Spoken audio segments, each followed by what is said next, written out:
Let's take a look at this acid-base question. To identify metal M in an unknown metal carbonate, the following procedure is carried out. Step 1, 0.198 grams of impure MCO3 is reacted with 25 cm cubed of 0.4 moles per dm cubed nitric acid. Step 2, the excess nitric acid is then neutralized with 20 cm cubed of 0.15 moles per dm cubed barium hydroxide. Assume that the volumes are additive. The following reactions take place. 7.1 we will leave out. Question 7.2 reads, calculate the number of moles of barium hydroxide that reacted with the excess HNO3. Now it's worth 3 marks, and so it can't be very involved. So to solve this, we're going to say 7.2.1, the number of moles is equal to concentration multiplied by volume. We've been given the concentration of the barium hydroxide. The barium hydroxide is 0.15. So 0.15 multiplied by, and we've been given its volume. The volume is 20 centimeters. Remember, we must convert that. So 20 divided by 1000. And that gives us 0.003 moles of the barium hydroxide. So 3 marks. So just be formula, substitute, and then answer. Question 7.2.2, now worth 5 marks. Calculate the pH of the solution after step 1. So what we want to do first is we want to figure out what is the number of moles of the HNO3 or the nitric acid that was in excess. So we can work out using a mole ratio. So the acid to the base for reaction 2 is 2 to 1. So if we have 0.003 and we work that out, that means this must be double that, which is 0.006 moles of the HNO3 that was in excess. Now, we must remember that HNO3 will dissociate, right? And we'll come back to that just now. But first, let's work out its concentration. Now, they tell us that assume that the volumes are additive. So to calculate the concentration, we're going to be adding the 2 volumes.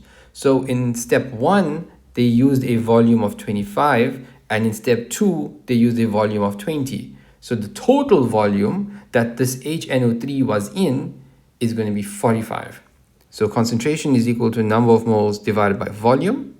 Number of moles is 0.006 divided by 45 over 1000. And that's equal to a concentration of 0.1333 moles per dm cubed of HNO3. Now, as I mentioned before, the HNO3 is going to dissociate. And why do we need to care about that? Because if we want to work out pH, pH is equal to minus log and of the concentration of H3O plus. We can't be using the concentration of HNO3. We have to think about its dissociation. So HNO3 will dissociate. So HNO3, when it dissociates, you're going to get H plus and NO3 minus. Now in this scenario, it's 1 to 1, right? It'll completely dissociate. So the concentration of the H3O plus is going to be the concentration of the HNO3.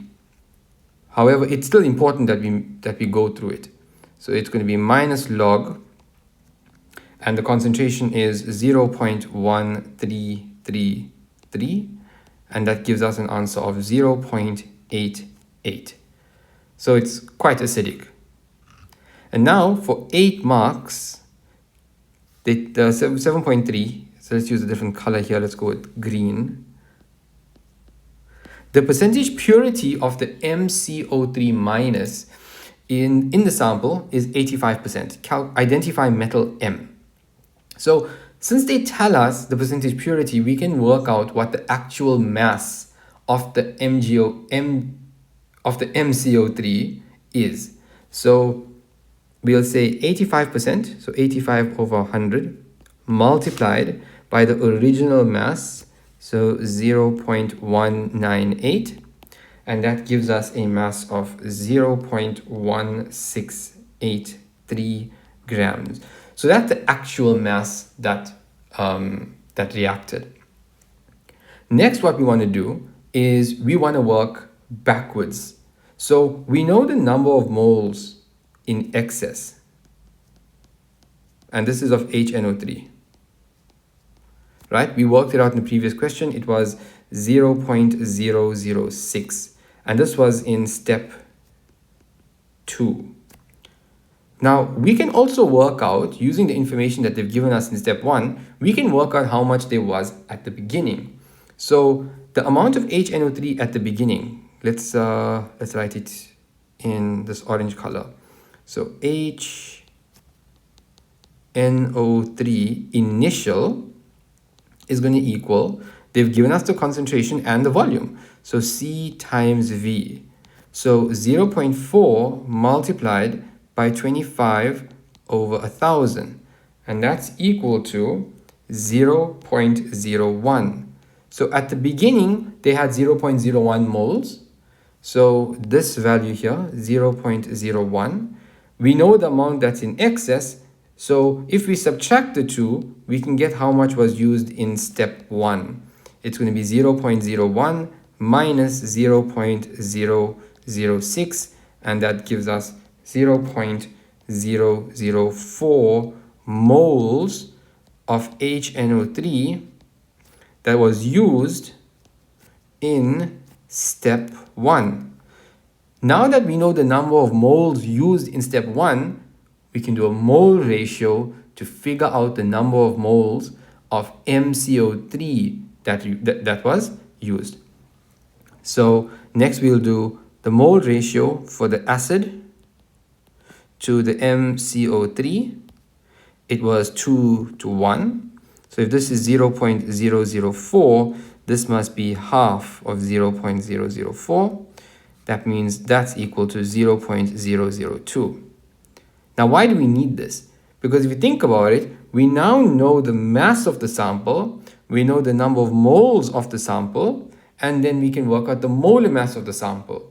If we know the molar mass of the sample, we can start subtracting to figure out what the molar mass of M is, then cross-check it against the periodic table and figure out what that is. So we can calculate molar mass. So molar mass is going to equal the mass divided by number of moles. So 0.1683 divided by 0.002, and that gives us a molar mass of 84.13 grams per mole. Now we can start subtracting. So 84.13 minus the mass of carbon, so 12, minus 3 oxygens, so 3 into 16, and that's going to give us 24.13. So if you check on the periodic table, the element that has a mass of 24 or 24.13 is magnesium. So M is magnesium.